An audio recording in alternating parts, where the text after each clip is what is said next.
So much of the way we celebrate Christmas today has been influenced by several generations of the British royal family. Whether it's the season's most famous symbols, tidings of comfort and joy, or festive family traditions, the royals have for centuries played a role in the way Britain makes merry at Christmas. Have a very happy Christmas to you too. We look back at how the royals shaped Christmas and how Christmas has brought us some of our favourite royal moments.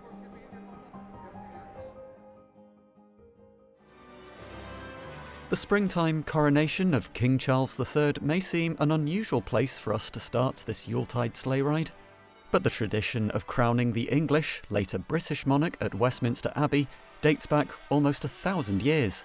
Charles's coronation was the 40th to have ever taken place at the Abbey. The first was William the Conqueror, crowned on Christmas Day 1066 and becoming England's first Norman king. The Abbey also housed the Stone of Destiny, or Stone of Scone, from the 13th century after Edward I of England seized it from Scotland. The stone sits under the monarch's chair whilst they are crowned. In 1950, a group of Scottish nationalists carried out a daring heist to reclaim the stone from Westminster and transport it back to Scotland. The date of their audacious plan? Yep, the 25th of December. In the mid-17th century, following the parliamentarians' victory over the Royalists in the English Civil War, Christmas was literally cancelled by the mainly Puritan parliamentarians, who ruled the country without a monarch for 11 years. When the monarchy was restored in 1660 with Charles II as king, so too was the traditional celebration of Christmas. However, a traditional Christmas 4 centuries ago would have been very different to what we know today. For one thing, the practice of displaying a Christmas tree didn't appear until the late 18th century, when Queen Charlotte, the wife of King George III, brought the tradition with her from her native Germany, although it was a yew tree rather than the fir tree that we're now familiar with. It wasn't until the reign of Queen Victoria and another German-born consort, Prince Albert, that the practice of displaying a fir tree was popularised in the mid-19th century. Mummy, how's you? It's rather good, don't you think? Well. It even plays a role in international relations. Since 1947, the city of Oslo has gifted a Christmas tree to the people of London every year as a mark of gratitude for Britain's support for Norway during the Second World War. It stands proudly every year in Trafalgar Square, right in the heart of London, and the switching on of the lights is one of the key Christmas events in the capital. Fir trees cut down on the Windsor Crown estate are given to various institutions, including St Paul's Cathedral and Westminster Abbey, as well as St Giles Cathedral and Canongate Kirk in Edinburgh. And of course, a tree over 20 feet in height is placed and decorated in St George's Hall at Windsor Castle. Queen Elizabeth II continued a tradition begun by her grandfather George V of giving some 1,500 Christmas puddings to her staff throughout the palaces. Here we see the then Prince Charles in 2006, when he also held the title of Duke of Cornwall, visiting the production line of his own brand Duchy Originals organic puds. According to a former butler of the king, Charles III also enjoys leaving funny little gifts for his staff around Christmas time, including salt and pepper grinders and even a tin of salmon. Another tradition to link George V and his granddaughter Elizabeth II is the annual Christmas broadcast. King George was the first monarch to broadcast a radio message on Christmas Day in 1932. It was written that year by novelist and poet Rudyard Kipling. Through one of the marvels of modern science, I am enabled this Christmas Day to speak to all my peoples throughout the empire. 25 years later, Queen Elizabeth delivered the first ever televised Christmas broadcast. She did not broadcast her written message in 1969 due to the release of a royal family documentary earlier that year. Otherwise, she continued to deliver a broadcast message every year until her last ever Christmas in 2021. Another TV tradition of the Christmas season is the Royal Variety Performance, first performed in 1912 as the Royal Command Performance and appearing annually on our screens since 1960. The star-studded show raises money for the Royal Variety Charity, which helps those who have worked in the entertainment industry and whose patron is always the reigning monarch. The Royals' year-round commitment to charity and public service always comes into sharper focus during the season of peace and generosity.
Thank you.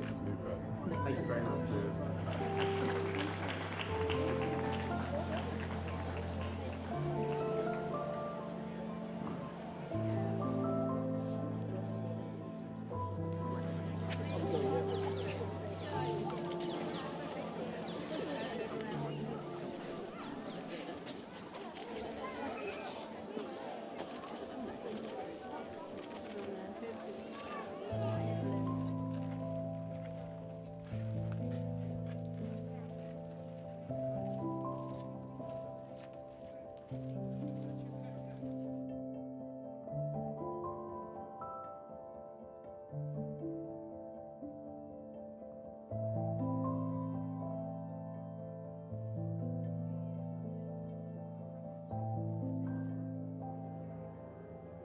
Since 2021, the Princess of Wales has held a carol service at Westminster Abbey called Together at Christmas.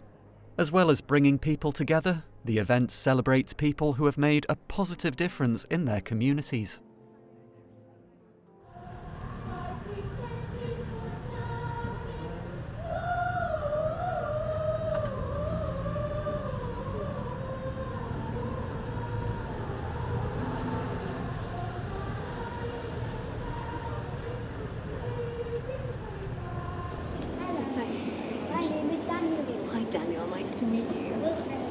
Whereabouts have you come from? Well done. Nice to meet all of you. Gosh, there's so many of them, aren't there? No wonder it sounded so good.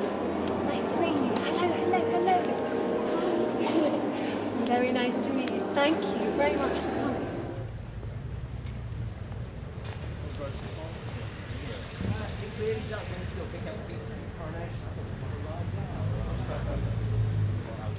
Yes, thank you. I'm going to say hello. What's your name?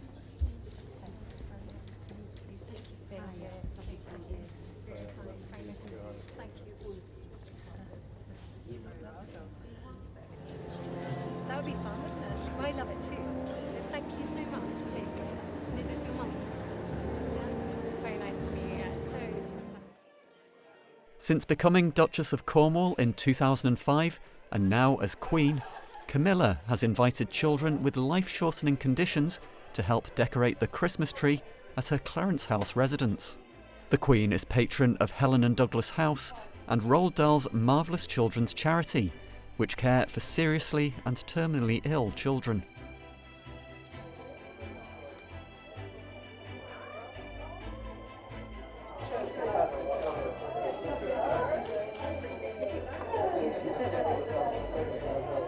quite different.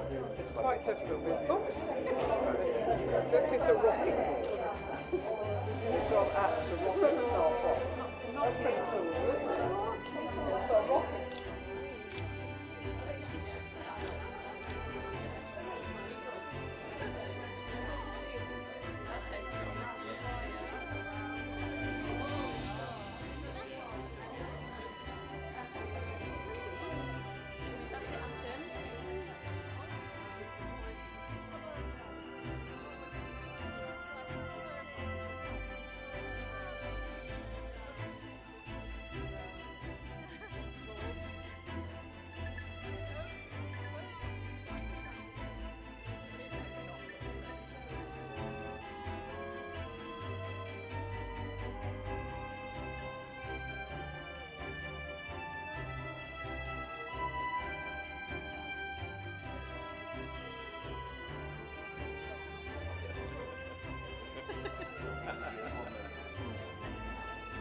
There you go, careful, it's sharp. Yeah? Ready? So where would you like it? You're going to help me again. Where would you like it? All the way at the top? Should we go to there? Yeah? Who to spend Christmas with, and where to spend it? For Queen Elizabeth, and now King Charles, it has to be Sandringham, in the company of close family. The Queen spent more than 30 Christmases here in North Norfolk during her 70-year reign. She used to take the train from King's Cross in London to King's Lynn every December for her holiday on the estate.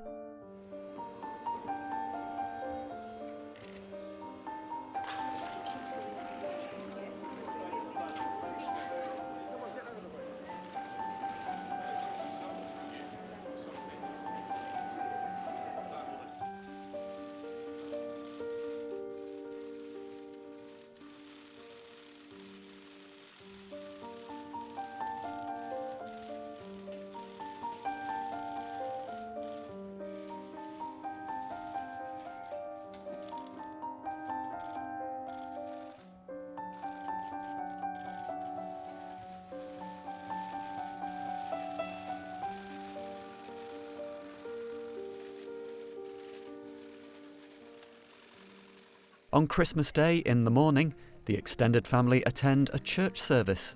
Along with the monarch's official birthday, it's a rare chance to see the various generations and branches of the royal family all together.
Some Christmases have deviated from the norm. 1973 was one to remember for the royals for all the wrong reasons, as a 9-year-old Prince Edward was taken to London's Great Ormond Street Hospital with suspected appendicitis. Thankfully, after examination, Elizabeth and Philip's youngest child was discharged on Christmas Day. In December 1979, thousands of children and adults gathered outside Buckingham Palace, carrying torches and singing carols to mark the International Year of the Child. And, of course, Christmas 2020 was the first in living memory to take place during a lockdown caused by the COVID-19 pandemic, scuppering the usual travel and meeting arrangements. But most years, the royals have a number of festive traditions they can look forward to.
And there you have it. We hope you've enjoyed this festive foray through royal history and tradition. Do you share any of the royals' current Christmas traditions, or do any of them seem unusual to you? Whether or however you're celebrating this season, the Royal Family Channel wishes you a very Merry Christmas.